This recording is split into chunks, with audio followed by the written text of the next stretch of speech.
Well, what's going on, man? Back for another one of these exciting podcasts. I hope there's dozens of listeners. We have a crazy ass story today. That we're gonna go through on the podcast. Yeah. Dozens of listeners. Yeah. So let's get to 2 dozens or 3 dozens of listeners. I think we're getting there. I think people are realizing the value that Turtlesmith offers. Yeah. Well, we're up against a lot of craziness in the world these days. Yeah, and we're not very wild and clickbaity. Maybe we need to work on that. That's true. We need to have those National Enquirer style titles or something in there. Well, people who are following along with our kind of podcast have got to be excited that you are about done with your kitchen. I mean, it's like we see the goalpost. The kitchen itself is now done. Yeah. So what we need to finish now is a few of the electrical things so the electrical guys can come out and sign off on it. Then we're good there. Then hopefully we're good. We're code compliant. Then you'll get your license, then your health permit, and then your booze license and everything. So it's great. I'm excited for the day. We're gonna have to have like a real celebration here when it's. We're gonna have to have a second grand opening when it's finally done. Yeah. We're gonna have a code compliance party. That's what we should have is a compliance party where we're gonna be over occupancy. I love it. I'm Scott Hess, tax and business consultant. I'm John Barton, small business owner. Remember the tortoise and the hare? Slow and steady wins the race. We started Turtlesmith to help people start small businesses, providing information and resources to small business owners and entrepreneurs. Build a solid foundation and forge your dreams. This is always annoying to ask, but if you're liking this content, please like and subscribe. It's the best way for us to get more followers and more people engaged in this great business content. You can also follow us on all socials at TurtlesmithOK and find us at turtlesmith.com. Calvin has got something kind of fun for us to talk about today. Calvin, do you want to lead us in? You want me to run through it? Yeah, tell us all about this. So for those of you who haven't heard in the listeners, there was a project here in Oklahoma where we currently film called the American Heartland Theme Park. Had you guys really heard much about this before today? I'd heard a little bit. I actually have a client who bought some land out where what's going to be. He was thinking he was going to put an RV park and all kinds of stuff over there. I think he got a little lucky and bought before the prices were too inflated, but I don't think he's going to make much on his RV park. I had heard about it and read about it, and my first thought on that thing was, that's in the middle of nowhere. That's going to have, what is the first maxim in business? Right. It's location, location, location. Yep. So that was my first thought on this thing. But, the story is crazy. So why don't you take it away and tell us more about it, Calvin? Well, speaking of location, this was supposed to be right outside of Venita, Oklahoma. And I know a lot of people in Oklahoma may not know where Venita is, and definitely no one outside of Oklahoma knows where Venita is. But let's just say it's in the middle of nowhere, okay? It's pretty close to Grand Lake, though, isn't it? It is. It is pretty close to Grand Lake. You might have heard of that. Yes. First announced in 2023, the American Heartland Theme Park was pitched as a $2.5 billion, 1,000-acre mega resort in Venita, Oklahoma, positioned right on historic Route 66. Name ring a bell? Yeah.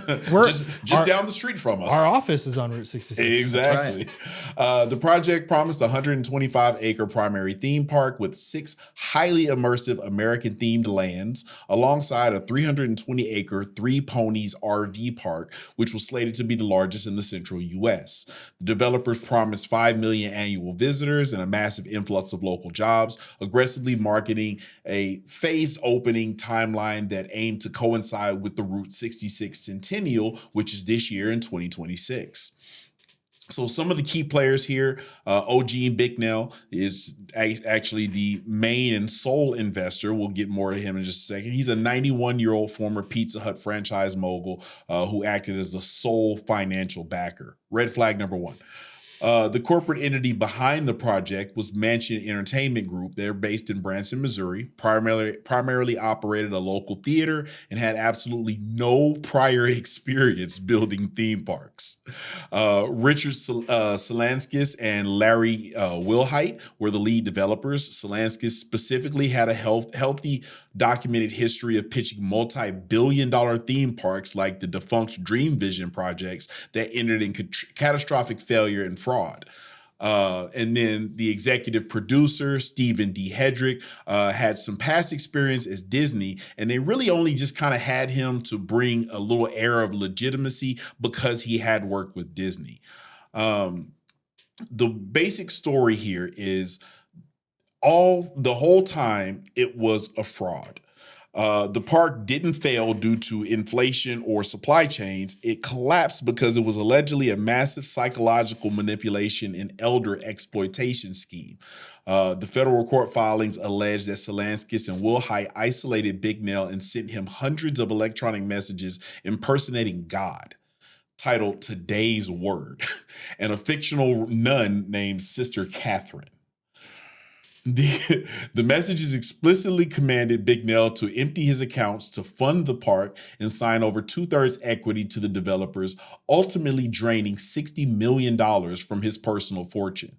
Despite a highly publicized groundbreaking ceremony, the developers built nothing but a perimeter fence and a single gravel road. The facade shattered when unpaid designers and construction vendors began filing millions of dollars in mechanics liens against the property. As it kind of stands now, of course, Gene Bignell filed a massive civil lawsuit against the developers for racketeering, conspiracy, and fraud, seeking to get his $60 million back. The case has kind of become a circus. Solanskis is allegedly representing himself, being reprimanded by the judge. The corporate backing of the group that was from Branson, the Mansion Entertainment Group, they actually just recently filed for Chapter 7 bankruptcy, which means total liquidation. So the project is pretty much completely dead. The 1,000-acre site still sits completely abandoned, leaving the town disappointed, and local real estate speculators holding vast amounts of inflated, useless land, like you were just speaking about with your friend there. I think it was useless before. Yeah, definitely. It's definitely still useless, so nothing's changed there.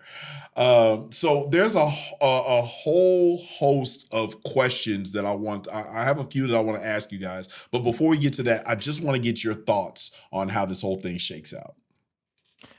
Well, it's a sure disappointment for the town. I mean, I'm sure they were pretty excited about it. I think they got a lot of visual marketing and, a lot of promises made.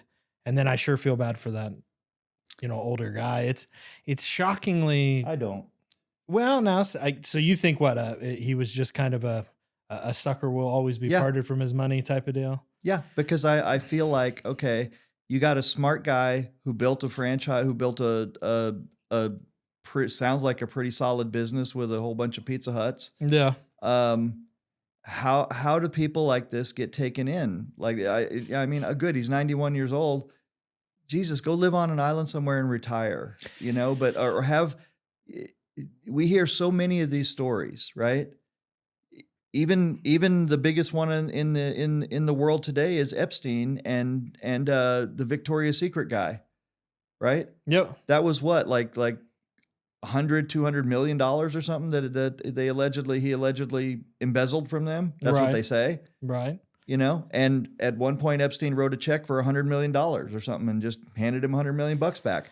So this stuff here just drives me crazy when you have people that we are trying to help to do good business, build good, solid businesses, make a good, solid living.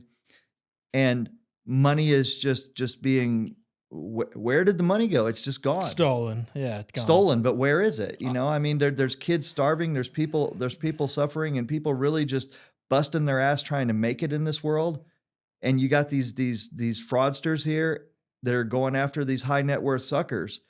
And then it makes you wonder, like, why aren't we doing more to support the people who are just genuinely honest and good to build up good things? So I could go off on that socialist rant for a while, but I can understand. Whole story just drives me nuts. I can understand your thoughts and outrage about it. Absolutely agree with you on most of it. But, scams nowadays are so... It's not the, Nigerian prince email scams anymore, where really only kind of dumb people fall for it. If you've fallen for that in the past, I apologize. I'm not trying to hurt your feelings, but you can see through it with just a little bit of work. These type of scams can be extremely sophisticated. I mean, extremely sophisticated. Lots of people, lots of work, and it's unfortunate, but it can be easy to fall for. I mean, seriously. Text messages from God. Well, that's a little bit from a Sister Catherine. But we're looking at it from an outside perspective. You never know what is going through somebody's mind and all of the little tiny steps that led up to these text messages coming wrong. A lot of people, they get pulled just a little bit outside their comfort zone, and then they start a little bit more and a little bit more and a little bit more. And then before you know it, you're in a weird situation. It's just gone too far. That's why you have to have protection with this stuff, like you're kind of my layer of protection for some of this stuff, Yes. I'll call you up at this point and say, what do you think of this? And so that's my question is where was his team? That's right. Where was his team? Where was his advisors? But they probably did a very good job of isolating him from those people before they could actually do this kind of scam. So I'm going to feel bad for the man. You don't have to, but I feel rough I for do him. feel bad on that level. But my question there is, I see that there's a lawsuit. What does it say? What does it say on there? There's a lawsuit for fraud.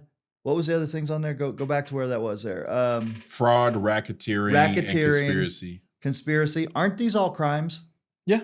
So why have these people? Has anybody been arrested? Oh, I have no idea. I don't understand. We're filing a civil lawsuit for these. Once crimes? you start getting into the millions, cuffs don't come out very often. And if they do, you voluntarily go in and you're out within hours. They have to book you. Yeah, it's a little bit easier doing the jail and court thing when you're rich. Yeah, like I was watching a show the other day, and the point was made. It's like I know what it was. It was obviously it's fiction and everything, but it was a lawyer doing pro bono. Mm-hmm. And he went in, and the guy was accused of shoplifting, and the guy says, "I want you to get me on probation, right?" And the lawyer goes, "Well, dude, you're already on probation, and that was just 23 days ago, right? And so you're asking for a lot." And he got it basically down to like 10 days, and the guy's like, 10 days, man, He goes, "The system is so screwed." He goes, "Last time they put me in jail for 30 days, I lost my Social Security benefits. Then it takes forever to get those back." And I stole a little candy trying to get something sweet, and have a few moments in my life. They want to spend 5 times the amount of whatever, whatever my food stamps cost me to feed me, to prosecute me and put me in jail. Yeah. Well, the system is not perfect. And you could go off on this, I think, for months. I could, and it just drives me nuts that we see these stories like this. And well, let's the town didn't do due diligence on these dipshits. I don't know. What I'm trying to say here is, okay, I get it that the guy 91 years old, apparently they preyed on his faith, mm-hmm. right? And Oklahoma, as we know, is the buckle of the Bible Belt, and there are a lot of people who have deep faith here. Okay, so I get that, and I get that people can prey on people's prejudices. That is the bottom line of all hustlers anywhere. I can bring that back to pool. Pool does the same thing. Everything back to billiards. Everything comes back to pool, because pool hustlers or card hustlers or any kind of hustlers, they prey on people's beliefs, biases, prejudices, ego, and so on. They do. Well, right, I want to hear one of Calvin's questions. All right. So the developers, the developers here, they basically John's rant for this episode. They basically purchased some aesthetic legitimacy by hiring elite design firms to make, some of the beautiful concept art, which successfully kind of blinded the town and the investors to the fact that there was no real capital. For any small business owners out there who may be evaluating a new partnership or, something like that, how can you effectively separate high quality marketing from actual operational capacity? What are some of the things you can do to kind of do your due diligence? Well, in this case, it's really just about asking questions. It's about seeing an actual business plan. And probably nobody in the town saw a legitimate business plan with the funding, how much funding was needed, and showing that the funds were in fact ready and available. I mean, obviously we're talking about a $2.5 billion project, and only 60 million was actually stolen from the one key investor, which I think basically bankrupted him. So there's no way he could have funded, even with the bank's money, there's no way he could have funded 2.5 billion. Yeah. So that raises a lot of very serious questions. Absolutely. So my thing goes back to the same things we learned in school when you're writing an essay: who, what, why, where, when, and whatever the other W is. I think you got them all. Oh, how? So it's not a W.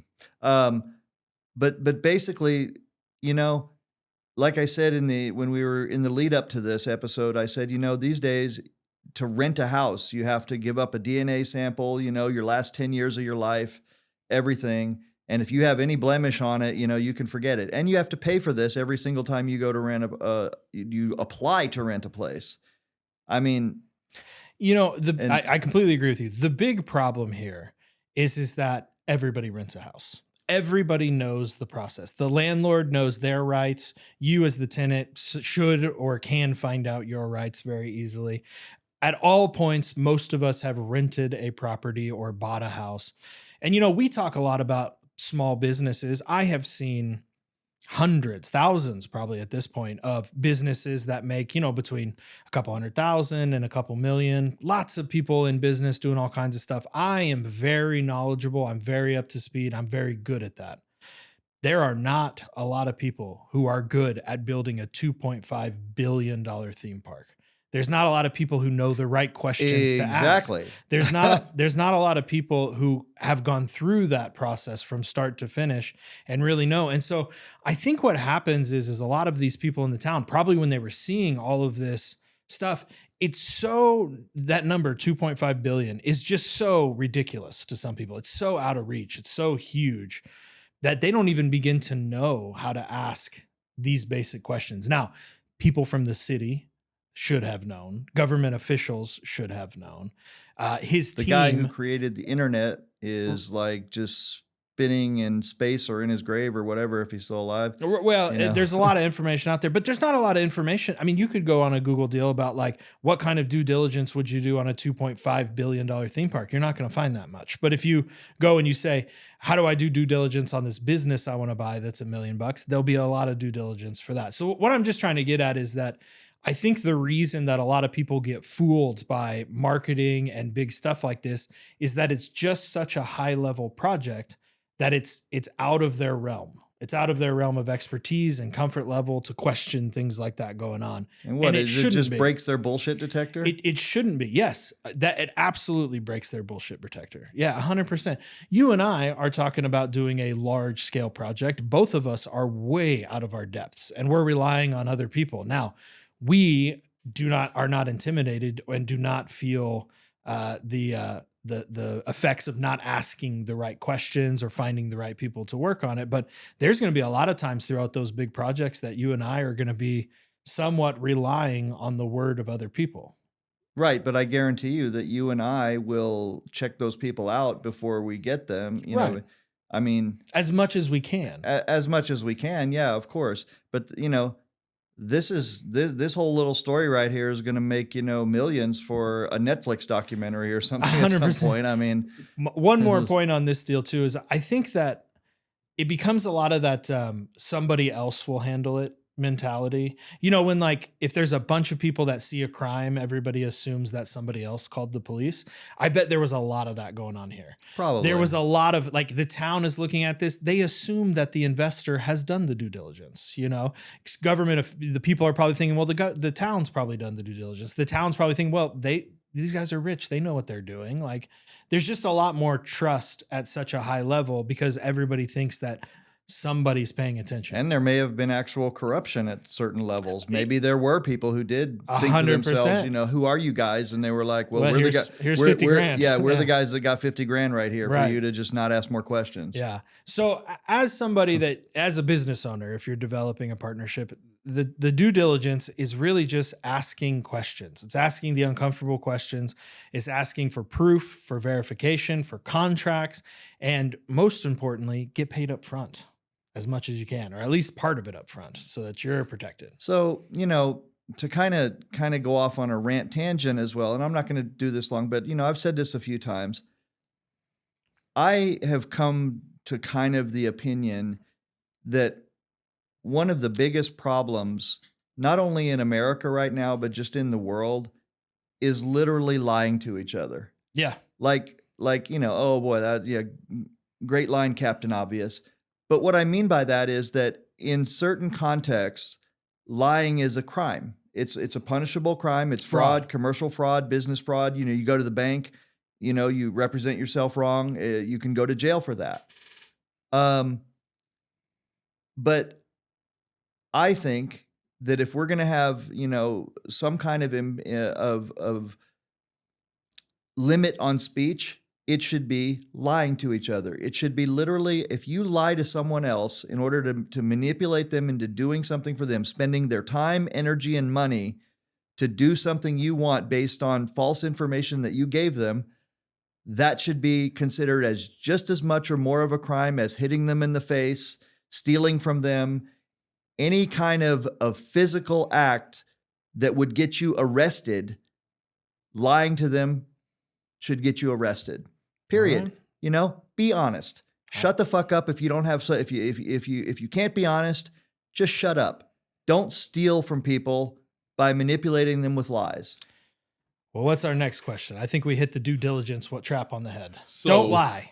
Now, you were talking about kind of like the high level view of the $2.5 billion project. So I want to take it down to the lower level, and especially with dealing with people like we deal with on a daily basis at Turtlesmith, small business owners, contracting firms, design firms, things like that.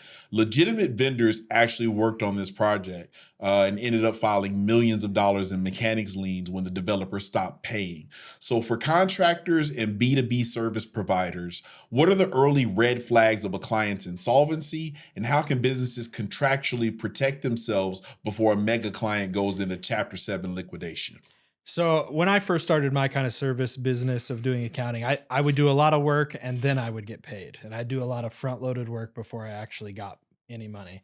Now, as I've grown, I don't really do anything until I actually get a check in the bank. And I don't go beyond what they've already paid me. So if it's like, a lot of times we have long-term projects that are like, it might be like 10 grand that needs to get paid like $1,000 a month or something like that. And throughout those 10 months, we do $1,000 a month worth of work and until they're paid. Sometimes we do a little more upfront, but the key is that you have got to structure some kind of contract or some kind of payout where you get paid as you do the work. Because if you wait till the end, that's when you can get stiffed. Or at least a significant deposit that covers, so if you don't get the rest of it in some way, then at least you've gotten part of your money. We do the same thing. I'm sorry, Calvin. We get paid up front, and sometimes people will say, oh, well, why do I have to pay you before the work is done? And I'll say, because it's easier for you to chase me for the work than it is for me to chase you for the money after I've sent you the product. Right. I think that's very common in like construction fields with a partial down payment. It's where you kind of get a draw on like the labor and the supplies, but you don't necessarily get your profit till kind of the end. Anyway, as you're doing this stuff, you have to really be cognizant of when you're getting paid and making sure they're paying you on time. The very first sign of insolvency is that first late payment. If they hit you with a late payment once, you're probably going to get hit late with another late payment again, and it's going to start snowballing and spiraling. Yeah. And, they'll drag it out.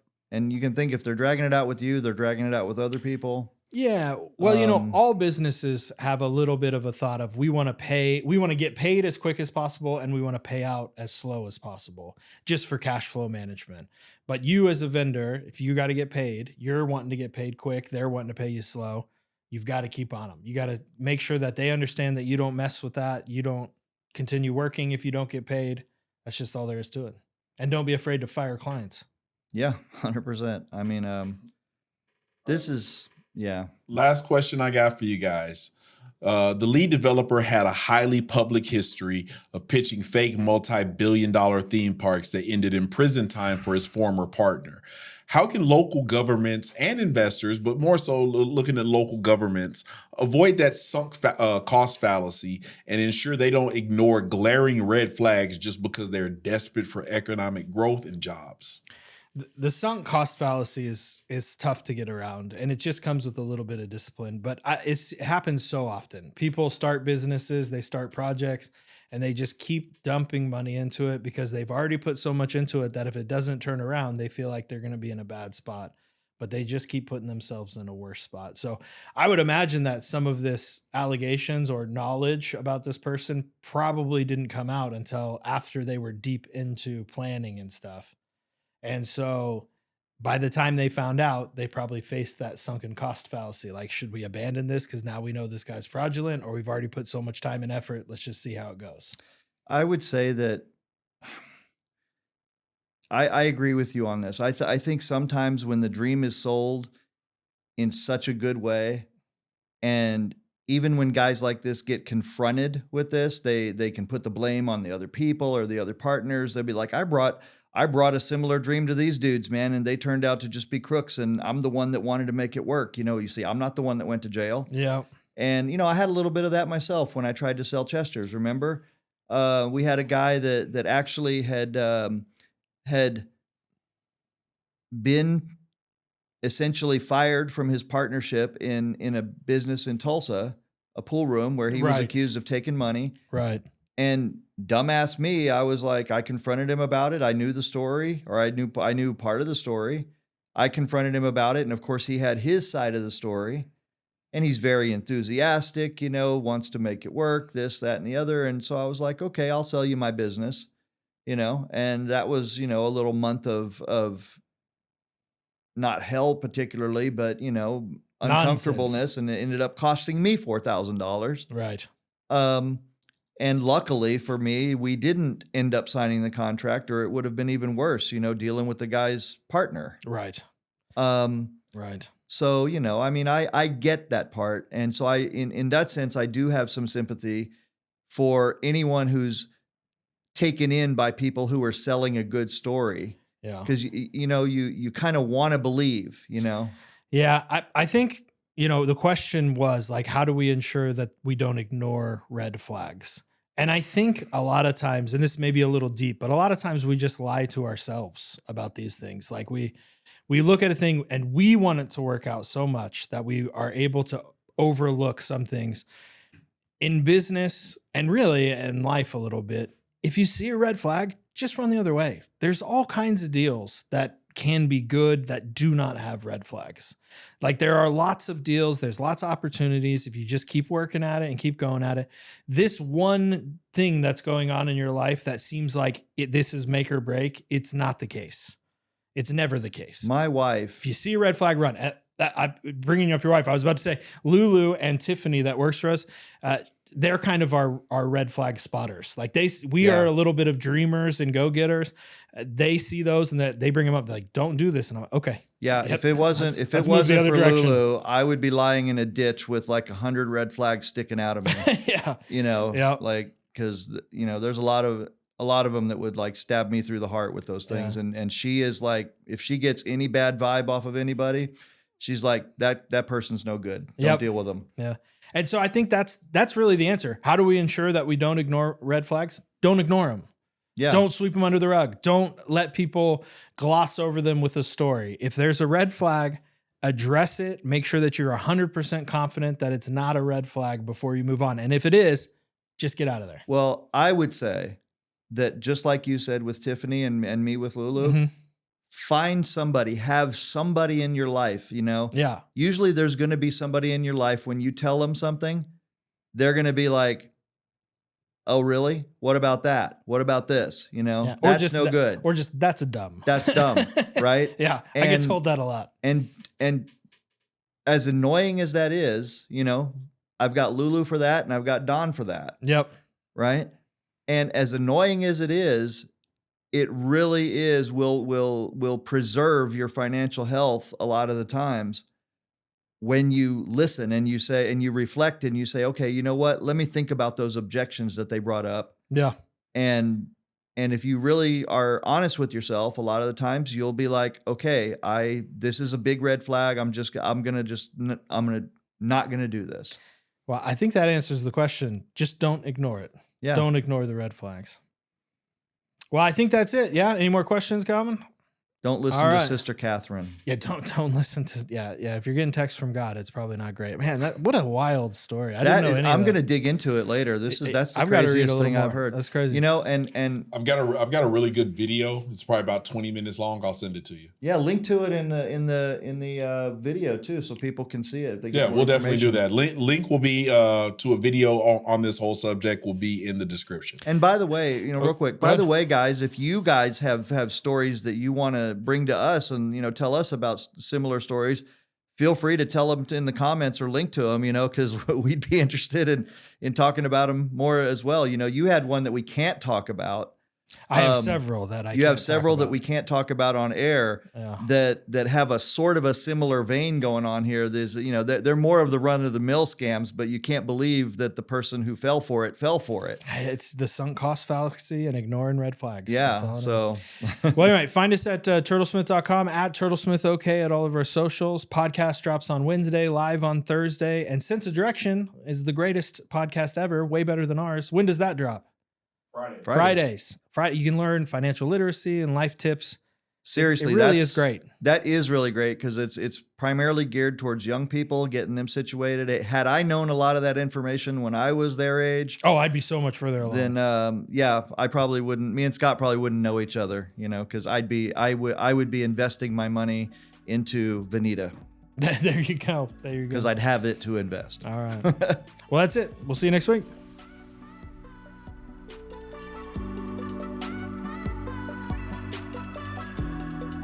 This is always annoying to ask, but if you're liking this content, please like and subscribe. It's the best way for us to get more followers and more people engaged in this great business content. You can also follow us on all socials at Turtlesmith OK and find us at turtlesmith.com.